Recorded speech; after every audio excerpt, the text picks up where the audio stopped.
boa noite e vamos lá dar prosseguimento à nossa caminhada, cada dia com um tema, cada semana, né?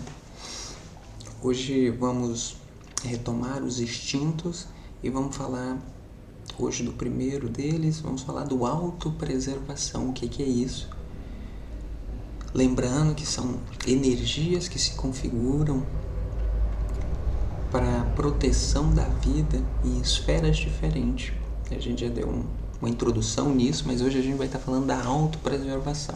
E a imagem que me veio, caricatural sempre, pensando, nessa dominância, lembrando que quando ele é dominante, então essa área da vida para nós tem uma força excessiva, uma demasia energética que está lá, e isso impede que essa energia chegue e desenvolva os outros instintos.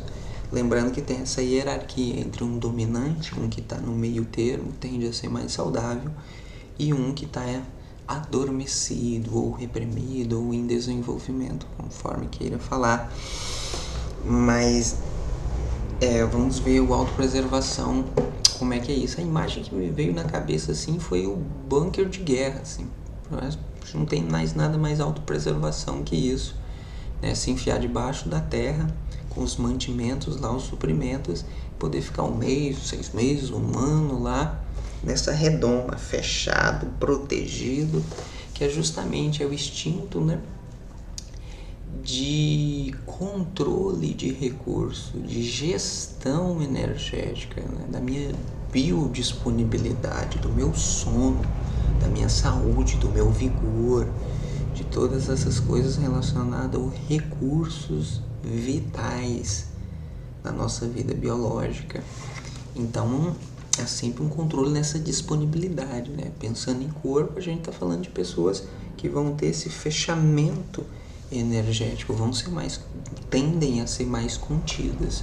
A gente está falando aqui de comportamento, de característica, mas a gente está sempre esbarrando na motivação real, que é justamente essa perda da fé do amanhã, que o amanhã não vai prover, e aí eu preciso ter, senão não vai rolar, e isso me dá ânsia. E como a gente sabe, quando o instinto é dominante, ele associa a felicidade como saciedade dessa área da vida, o que não rola, e o que leva ao never satisfied, que vocês conhecem. E aí, o que acontece? A gente está falando dessa característica que eu, como sendo uma autopreservação, é muito engraçado assim, a dificuldade de compartilhar. Você vai para um retiro, leva sua garrafinha de vidro que você comprou na internet, depois de ver os vídeos, você queria comprar uma coisa saudável, né? Longe de petróleo, não sei o que, pega a água da fonte, carrega assim, aí lá na hora do seminário vira um cara aqui, pede um gole d'água pra você quer morrer, você fala não, porque você fala, tô me cuidando, e o cara folgado, né? E a gente tende a sempre olhar os outros com a nossa própria ótica e ver que o mundo é aquela ideia assim, que o bêbado acha que o mundo tá bêbado. E é justamente isso, assim, quando a gente está embebido do nosso instinto, a gente acha que as pessoas vão estar agindo dessa forma também, e não estão. Quem vai ter ele reprimido, adormecido, não vai ter o mínimo cuidado nesses nossos pormenores ali. E a gente está falando de gestão de recursos e um controle, né? Vai ter uma avareza no sentido assim, de um rigor. A gente está falando de hábitos, de rotina, né? Rotinas também saudáveis, de uma linearidade, de um planejamento, dessa conservação em vários estágios na nossa vida. E aí a gente está falando de recursos financeiros. A autopreservação vai ter uma tendência de adorar exame médico, imagina check-up. Opa, por que não fazer 2 por ano? Para ter aquilo assim. Adoro esses números, as porcentagens, poder equiparar, comparar, assim, porque dá essa ideia de que estou cuidando, estou conservando. Com esses hábitos pode ter uma tendência a hipocondria, sim, com certeza. E essa dificuldade de compartilhar o que tem, já que eu acho que vai faltar e que é tão precioso e que eu ponho tanta energia, se alguém me pediu, eu falo, pô, mas aí não. Não, mas você tem 2 caixas, mas não interessa, pode acabar. É sempre aquela dificuldade, aí não quer abrir a caixa. Então, a autopreservação, você pode ter uma tendência dele comprar um livro assim, ele não querer arrancar do plástico, ele viver aquilo ali mais um tempo, curtir o plástico no livro. Assim. De vez em quando eu faço isso, assim, parei de fazer, mas... E é engraçado, assim, essa conservação, esse cuidado. Não, a embalagem está protegendo, né? Uma proteção. E por que tirá-la? Como assim? Eu vou ler agora. É muito engraçado, assim, como isso pode migrar para várias áreas da vida. E quando está em exagero, é chato.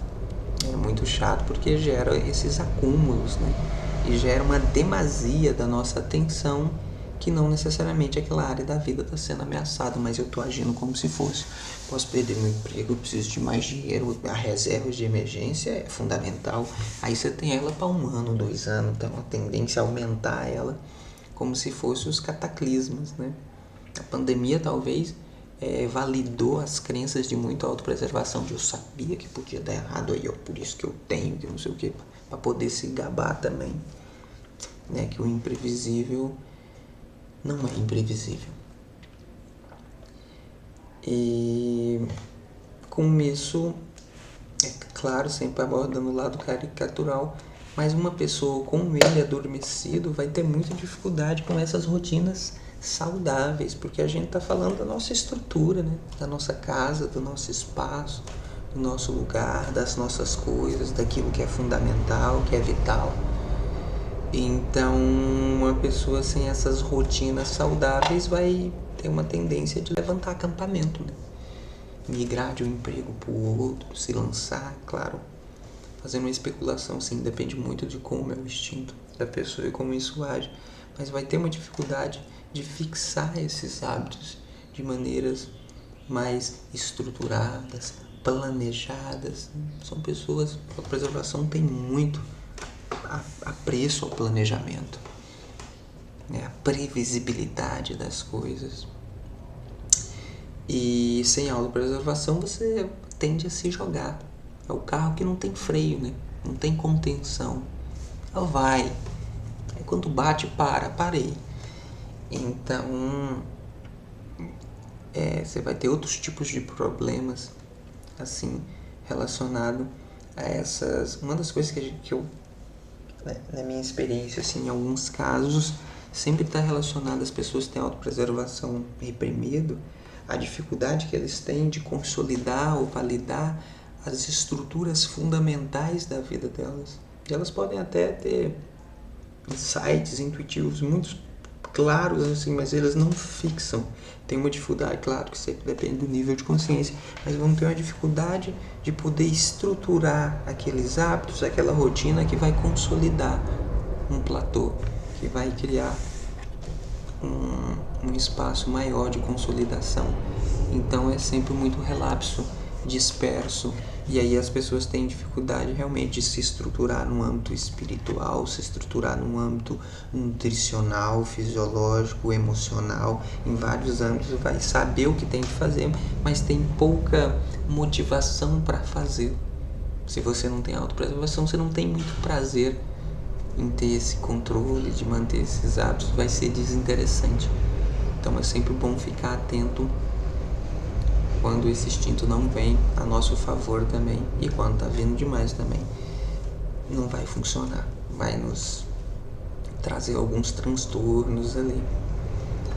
E aí tende a ser pessoas mais apáticas, né? Dificuldade de olhar no olho, dificuldade de ser mais assertivo, direto, de se colocar, de impostar a voz, né? Vai querer ficar mais na retaguarda, vai querer ficar mais de escanteio, tem uma tendência, não quer protagonizar o centro da atenção, tem essa tendência, quer ficar mais de maneira protegida, é claro, né? Tem um certo distanciamento, que é o tempo que você precisa para ver o que é possível fazer, sem precisar de agir de imediato. Me dê um tempinho, que aí eu loguinho eu dou a resposta. Isso é hoje, não quero, por isso, me estender, senão eu acho que já falei um pouco bom, já deu para dar uma compreensão aí Muito obrigado e vamos seguir adiante.